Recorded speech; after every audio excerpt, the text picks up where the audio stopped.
Hello and welcome back to the Girl Fit Method podcast. On today's podcast episode, I have Chloe with me. Chloe is a fellow online coach with Lionstone Physiques, and she's going to be sharing her story, which I'm very excited about. But welcome, Chloe. Hi, thanks for having me. My absolute pleasure. So I'm going to give the listeners a bit of context as to how I kind of know you. So years and years ago, I discovered a guy called Jack Boom. Is his last name or Boone? B-O-O-N? Yeah, isn't it? I always think Boom and then I overthink it and I think, is it Boone or Boone? Jack Boone, who's actually an incredible coach. And he had a podcast and you were featured on his podcast. You were a client of his and you talked about your story with an eating disorder and over-exercise and how he really helped you transform your life. And it was so inspirational. And then we connected kind of through somebody else just recently. And I had no idea that you knew this person and then, put two and two together. We ended up meeting in person, which is really cool. And so I wanted you to come on the podcast to share your story because it's super duper powerful. And I think so many girls have maybe are currently or have in the past been in the situation that you found yourself in, quite a few years ago. So let's get stuck into it. Maybe first of all, I'll get listeners to know a little bit about you. So who are you? What do you do? Where do you live? All that sort of stuff. What's my address? Yeah, exactly. Definitely send the fan mail. Well, my name is Chloe. I am an online coach like yourself.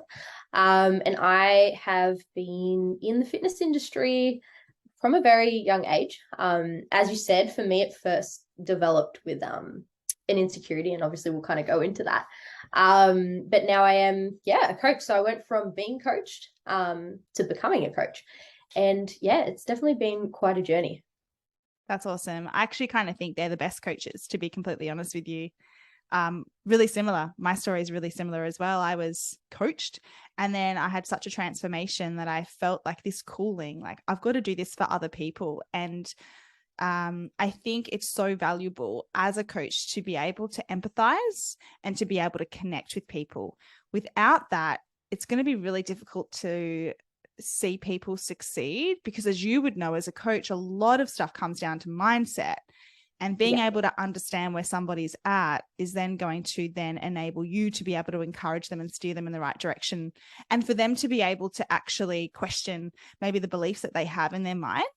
But let's go back a little bit. When, I guess for you, so you became quite aware, I'm assuming at some point, of your body and maybe not feeling enough or feeling like you needed to change your body. When did those thoughts kind of first start for you? I would probably say about 15, 16, when Instagram was becoming popular. Like now, obviously, I see people as young as 10, 11 with Instagram. Back then, it was probably 15, 16 for me. And, Fitspo was out. Everyone wanted to look like the latest Fitspo person. There was lots of circuit workouts and things like that. And that's when I became really aware of my body and I guess it not looking exactly like the models that I see on Instagram. Yeah. And feeling that pressure, just feeling like you didn't measure up. Yeah. Oh, definitely. Self-comparison was something I did all the time. And as we know, that's the thief of all joy. So I was definitely not happy within myself and just happy in my day-to-day.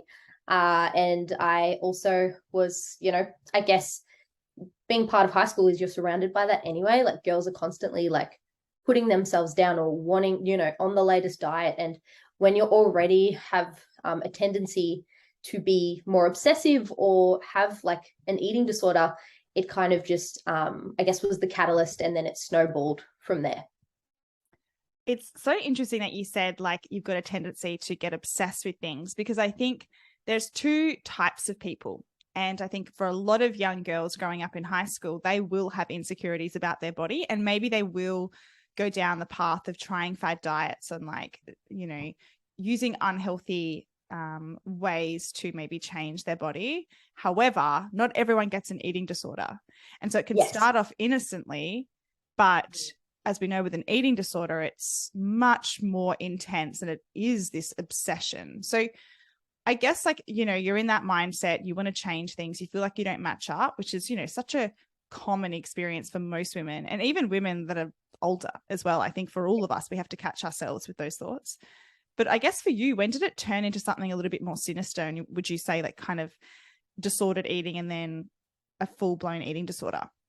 Yeah, so I think for me, it felt gradual, but it was also so fast, if that makes sense. So I think, as you said, some people are obsessive with things and other people don't take it to extremes. With me, I'm always been an extremist. I'm very all or nothing. So, you know, what started off as me just choosing healthier foods from the canteen, not getting lollies, you know, just completely having only good quote unquote foods, turned into me having less and less of that, which turned into me pretty much eating like nothing. And for me, I don't know, like, again, there's not too much education around this, but there's different types of eating disorders. For me, I would say it was a mixture of anorexia, which is kind of just essentially under eating and restricting your food, and orthorexia, which is, again, an eating disorder categorized by being obsessive with only healthy foods. So it was kind of a catch-22 because society tells you should only be eating healthy food. So it was almost like positive reinforcement. I'm like, no, this is like what I should be doing. Yeah. And then, you know, probably about 17 was when it really got bad for me. I was pretty much almost like sent to like those hospitals where they kind of rehab you essentially. Which was very, very confronting. Like, it literally looks like a hospital. You have your room that you stay in. They let you go outside. It's almost prison-like. And that's not to say that they don't serve their purposes. Obviously, I'm sure they've saved many lives. But for me, seeing that was just like, it brought me to tears. I was like, I can't go here. But yeah, it was kind of like, it probably took a year to get really bad, I would say, for myself. And I think like with an eating disorder, it sneaks up so quickly. So it starts off innocently, and then before you know it, you feel like you're lost in this world you've created for yourself. And it's almost like, oh my goodness, I've gotten myself in so far, and you're so sucked into that world. It's kind of like, how on earth can I ever pull myself out? Really interesting that you mentioned about the hospital, because, you know, I guess that plays its part, but I'm assuming for you that was almost your wake-up call where you had to decide whether you were going to have to give someone else the power to like almost like force feed you or change your toxic behavior, or you needed to make a change yourself and somewhat be in control. So I'm assuming you took that option. So what did that look like? So you had that option there, then what? Like, because it's not just as easy as going, oh, okay, you know, I'm just going to start eating more and like eating whatever I want and not having these fear foods. Like, what did that look like? Well, I think, as you said, it's not easy, especially when in the beginning people are saying like, oh, you've lost weight, you look good, like without realizing that. And that's something why I never say that to my clients, like, you look good because you've lost weight, because it's really important the way you word things. But basically I found that once I saw that, I was like, okay, well, I don't have a choice. Like, the psychiatrist in there basically said I was a lost cause unless I went there. And again, me being, I guess, not a strong personality, but liking to prove people wrong, I was like, essentially, stuff you, I will show you that. So I kind of did things probably the more unconventional way. So I didn't see psychologists based on eating disorders or things like that. I found I didn't mesh well with those type of people. So I went to see a nutritionist who was like a young, beautiful human. She worked with people who had eating disorders, but she really understood the way I wanted to do it, because I still wanted to have a health focus. I think a lot of the time people's solution in these like institutes or I guess the healthcare professionals think, okay, well, we got to get this person eating like ice cream and all these like hypercaloric foods, which there's nothing wrong with. Like, don't get me wrong, I still eat those things, but as someone who is so afraid of food, you need to slowly introduce them, not just push them in the deep end, because it's just not manageable or achievable. And it's like, I mean, I say the same to my clients. It's like, pick the lowest hanging fruit. You don't need to go from 0 to 100 overnight. And that was very much what recovery looked like for me. It started with having like these meal replacement shakes that were like healthy in the health food section, which was what I was comfortable with. And then building that up slowly. And, you know, going to the nutritionist, she would weigh me. I wouldn't see my weight. Not that I was too obsessive with it, but she, you know, wouldn't tell me. She'd only tell me how much muscle I've put on, not overall body weight, because she wanted me to focus on that, not body fat as well. That's something that was a word that really triggered me. So yeah, it was a very gradual journey, and I wouldn't say that there wasn't any relapses. I mean, I went from thinking I recovered to going back down into another eating disorder years later. And I think it's just like anything in life. You have to, if you don't learn your lesson the first time, you go through the same lesson. And that's really the last time I went through that, which was maybe like 4 or 5 years ago, I really learnt my lesson. I was like, this isn't worth whatever beauty standard I'm trying to achieve. Yeah, absolutely. Yeah. And some of us have to learn the hard way. It's so funny you say that, because I'm really similar too. You can be told to do something, or something's, you know, best for you, but really until you implement that and figure that out for yourself, then it doesn't really click. And sometimes that means getting hurt and making wrong decisions. And you think, yeah, you could have saved yourself from that. But I guess for you now, that belief now is so cemented in your brain that you never want to go back to that. And it's just so not worth it, because you've gone through that yourself.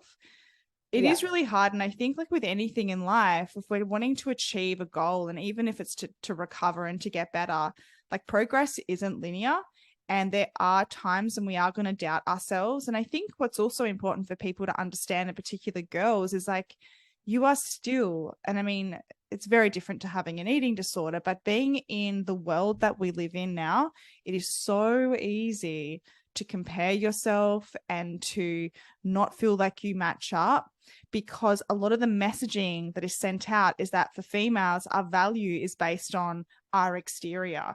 And then what if you don't have that? What if you don't match up to whatever society is putting up there as that standard? And it's frustrating because, you know, we've had this movement in the past couple of years where it's been like the big booty, it's been girls that are more curvy, which is really cool because it's been more inclusive of women. It hasn't been this stick thin look. However, now we have like this resurgence of the 90s coming in, and everyone's like, you know, the Kardashians are losing weight, and there's just such a focus now on stick skinny. And if all you do is you're trying to meet these expectations, you're going to end up disappointed, and you're actually never going to fit into either one of those. And it's really about being okay with what you got, with your genetics, and making the most of that. And I'm sure that's a massive lesson that you've learned, and a lesson that you try to instill into your clients as well. So let's talk about weight gain, because weight gain is uncomfortable and a lot of women fear weight gain. For you, in your journey, what has been helpful? And I guess, like, what roadblocks did you have to kind of overcome throughout your journey? I would say probably the first thing that was helpful for me was having a coach. I honestly don't think that without that, I would have been able to do it on my own, because as I said, like obsessive personality, I would have just kept adding more sets. I would have kept having less food. It was just it's like any habit. If you need to break it, and you need to break it in a way that is an easier way. So for a lot of people, it's like changing their environment or having like a massive shift. And for me, it was like letting someone else take the reign. So Jack, being my coach, kind of managed my nutrition and my training, and, you know, taught me that less is actually more. He taught me about how rest actually builds muscle. And as you said, like body types have changed over time. Before it was like that, you know, slim, thick look. Now it's like gone back to being slim. BBLs are in. Like there are so many different standards, and you've just got to like really stick with not just what you have, but it's okay to enhance that. But all you should compare yourself to is who you were before, who you were yesterday, not someone on the front cover of a magazine or on Instagram. Yeah, because no matter how much you do that, you'll just never you'll never be them. Like, it's impossible. No, and they don't even look like them. I mean, I Mm. don't look exactly like what I look like on my Instagram, and I say it to my clients all the time, like, we're trying to put our best photos out there. We're posing, like they're always going to be. We don't show our bad angles. I mean, some influencers do, and I freaking applaud that. I think that is awesome. But majority of people don't. So it's really important for you not to compare yourself to the highlights of someone's life. Yeah. Oh, absolutely. Couldn't reinforce that more. I'm just going to quickly touch on something that you said with Jack, where he was like really giving you guidance with nutrition, but also teaching you to reduce the amount of exercise, not having to do so much volume. When I heard that, I was like, oh yeah, I remember going through that. And let's just touch on how uncomfortable that is, because it all sounds good and well now with the knowledge that we have. But back then, for me, I'm just thinking about myself, it was the most uncomfortable thing and anxiety inducing. Yeah. 100%. I so agree. If someone tells you to eat more and do less, your natural instinct is like, I'm going to get overweight, right? Yeah. Which is not at all. And so, like, that is why less is more sometimes. And it's something I preach with my clients, like, all the time. But yeah, no, super uncomfortable. Like, I was like, okay, I can't do any cardio, like a bit of walking here and there, but nothing compared to the hours I did. I can't spend like 2-3 hours at the gym, 45-minute sessions. And I learned, what I found was like a really good focus for me, and what Jack taught me was, you can train hard and you'll feel just as satisfied even if you haven't trained for hours. And I learned to enjoy that so much more. And because I was training hard, like, naturally you get hungry, naturally you want to eat more. And it was such a healthy way for me to still get that, don't know how to explain, like, the release. Yes. Yeah. Sorry. Here you go. Oh, no, that was it. Well, it's so funny you say that, because it's almost like this dopamine release that we get when we exercise. And when we're so used to over exercising, we are so used to being on that dopamine high all the time. And half the reason it is so uncomfortable to reduce the exercise that you're doing is because you're actually reducing the amount of dopamine your body's releasing. And what that will do is actually make you feel terrible. It will make you feel anxious. You will feel uncomfortable. That's actually normal. So you got to expect that. But that does not mean that you need to be reverting back to those behaviors. And that is just such a wonderful point where Jack really got you to focus on quality rather than quantity. And quality with our training is actually going to elicit such better results than if we are just trying to add in volume. And by volume, I mean lots of sets, lots of reps, lots of exercise, because it then becomes actually counterproductive to the body to be able to recover, to be able to then build that muscle for you to improve, look toned, all of that stuff that you actually want, instead of actually focusing on the quality and then putting all of your effort into that. Yeah, 100%. And you're so right. And it is uncomfortable. Like, I mean, even it's not even just the workout itself. It's like, oh, instead of training 7 days a week, it's like 4 or 5. And that was super uncomfortable, because you get it to your rest days and you don't have that dopamine, rush. And it's definitely just about sitting in the discomfort. I say it all the time to my clients, but anxiety does not mean something bad is going to happen. And it's just being able to sit in that, and just, trust someone. And for me, I trusted Jack. And you would have had doubts. Actually, I want to touch on that along the way. I'm just thinking about the girls that we work with, and there are so many that will have moments where they completely freak out. Like, what am I doing? This is not going to work for me. Yeah. And it's totally understandable. And our coaches have been through really similar situations as well, so they can empathize in that capacity. But I'd love to hear, like, for you, what was helpful, because sitting with that feeling of being uncomfortable and actually allowing yourself to sit with your anxiety is so hard, because ultimately what we want to do is escape it and run. We just want to not have to feel that. But in order to get wherever we want to go in life, become a better person, achieve what we want to, we've got to learn to sit in the uncomfortable. So like, how did you do that? Like, did you just do it, or was there something that helped? I think It's hard to remember what I specifically did back then, but I can definitely touch on what I do now, even when I have that instinct to, you know, I have a day when I'm feeling so anxious and my natural instinct is like, go to the gym, even if it's my rest day. And something that I found can really help, and something someone suggested to me, was to actually find a hobby. And for me, my hobby was always the gym. I was like, well, that is my hobby. But find a hobby that doesn't have to be that. So it could be listening to music. It could be adult coloring books. It could just be getting your work done, or, you know, if you're studying, whatever it is, but something that is going to be positive for you, still a form of growth. So meditation, journaling, that's all growth, but it doesn't have to involve the gym. So that way you actually feel like you're doing something productive that day. You don't feel like, oh, on my off days from gym, I'm just like a couch potato that has nothing going on.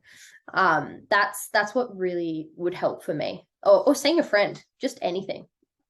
Yeah, it's reconnecting with other things that interest you, because when you're in that mindset, like exercise just becomes everything, or like dieting just becomes everything, and it becomes your go-to way to deal with anything in life and deal with whatever feels uncomfortable. But it's like too much of a good thing is bad, like anything in any capacity. And, you know, for us, we're talking here about exercise, but it can be anything. It can be people it can be jumping from relationship to relationship because you get that spike of dopamine and it feels really good. It could be alcohol. Like there's so many different things that people use.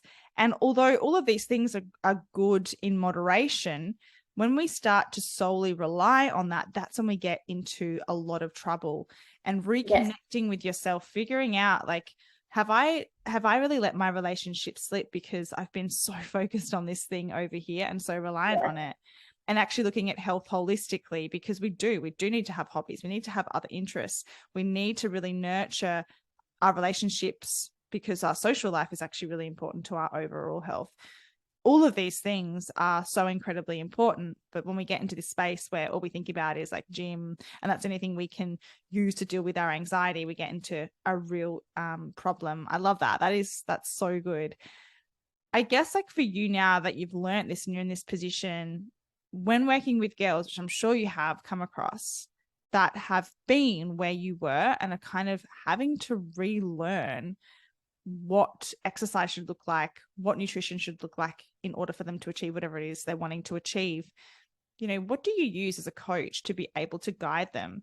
And I'm sure that you learned a lot from Jack, you know, going through that process, but is there anything specific that you kind of guide your girls through, or your clients through, that really helps them overcome that? Well, now, so I work for Lionstone, and that was something that, so Reese, who is the founder of Lionstone, I spoke to him when I first became a coach under him, and I was like, obviously, I'm going to be working with girls with eating disorders.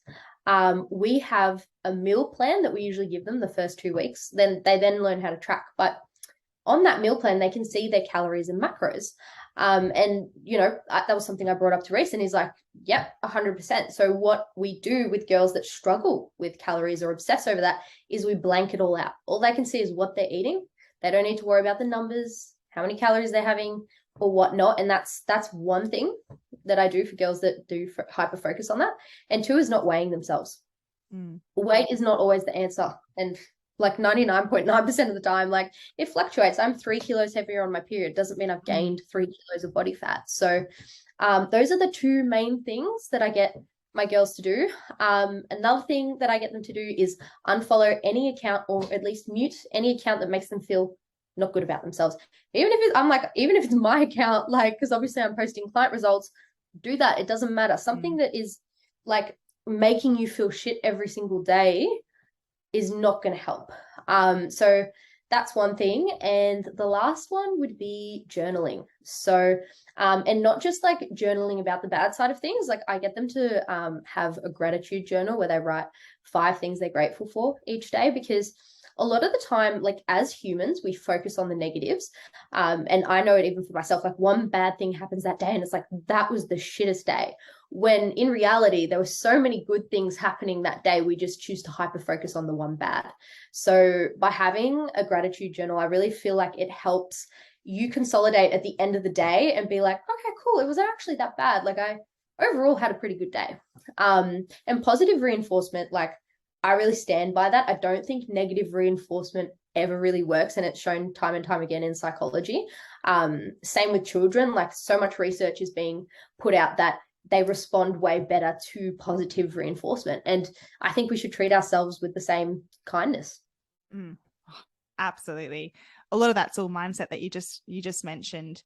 And the hard thing is, I think, is when we've spent years with negative thoughts being just circulating in our mind, we've just reinforced these myths sometimes about ourselves that we're not good enough, or like even going back to the scale weight thing, that's massive. And with our girls as well, I'm like, stop weighing yourself. Just don't. If it's triggering for you, even if you feel good when you see that number decrease, I almost think that that's also a red flag that you shouldn't be using it, because you're viewing that thing as your sole I guess indication of what progress you're making, which is, it's hardly ever that, right? It's just another tool that we use, but it doesn't mean, like you said, when your weight fluctuates that you've actually gained fat, or even when it drops that you've lost body fat.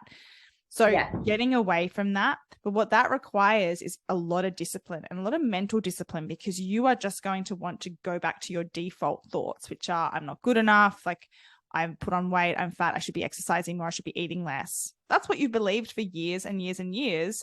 It's going to take discipline to learn to rewire your brain to think opposite to that. And so you need to create an environment for yourself that's going to nurture and foster that. And that really includes being disciplined about who you follow on social media. You know, maybe counting calories for you and macros is just a no-go because you know it's triggering. Being aware of that and setting yourself up for success, rather than trying to have almost like your foot in, like one foot in, one foot out, trying to hold on to this old belief. And then also knowing you want to change, you kind of got to jump in. Yes. 100%. It's a leap of faith. As you said, like I wasn't like, I would love to say I fully trusted Jack and I was like, yep, this is going to go perfect. But that wasn't the reality. It was, I literally just had to say, well, can it get any worse than this anyway? I feel horrible. So I'm just going to trust someone, even though it scares me shitless. Like, so I agree. Definitely. You just got to you got to try, because obviously what you were doing before wasn't working. So what's the worst thing that can happen? Something has to change. All right. To finish off, I just want to touch on like how much better your life is now, because I think that's a very important part. We talk about how difficult it is through the mess of it, which it is. It's really hard. But the cool thing is that it is just so incredibly worth it, because when you get onto the other side, there is so much freedom, and you just realize like your life is just so much better without this negativity and this obsession with food and exercise. So like, how much have you changed, and what's life like now? I couldn't even explain to you. Like, it makes me emotional when I think of all the things I missed out on. You know, I've recently went to Sydney to see family I haven't seen in years. And part of the reason, obviously there was COVID, but before that, part of the reason was I had such a bad eating disorder that it scared me so much to be out of my environment. And I missed out on so much. I missed out on seeing, you know, kids grow up, my grandparents. I missed out on going on dinner with friends and just like traveling and living life, being a normal person in their 20s, and obviously teenager back then. So I honestly, life is, I couldn't even compare. I mean, like eating disorders really consume your every day. So it wasn't like, oh, just around dinner time, it stressed me. Like every single second of the day, that was all I cared about. So, you know, you miss out on everything. And my life is 10 times better. I mean, I can, no matter if I've gained a bit of weight, not following my macros, being lazy, it doesn't matter where my body's at. I just am in a good place, and I know I'm more than just a body. So what I hear that you are just back in control of your own life. Yeah. And there's so much freedom in that. Yeah. It's no one can really, I think I'm so grateful for what I went through. I would never like change it for the world, but I definitely think that like to anyone that's ever or is struggling with that, it's like there is light on the end of at the end of the tunnel, and it is so worth all the pain that you have to go through to get there. Yeah. You are one very special girl, Chloe. Likewise, you too. Thank you. Stop it. And I know like this is going to really resonate with a lot of girls, and I know it already has, because you share your story, and as a coach, you're making such a huge impact. So you're right. You know, no hurt can go unused, I suppose. We can always use our hard times to then pass on that knowledge and those lessons to other people so that they can hopefully, fingers crossed, not go through what you went through. Thank you so much for your time. Where can we find you, Chloe? So on Instagram, I'm just Chloe Avanessian, or on at Lionstone, which is the coaching company I work for. So there's my two main on Instagram. Did I say that? Yeah, I think I did. Yeah, wonderful. Yeah. I'll pop those in the show notes as well. Awesome. Thanks so much.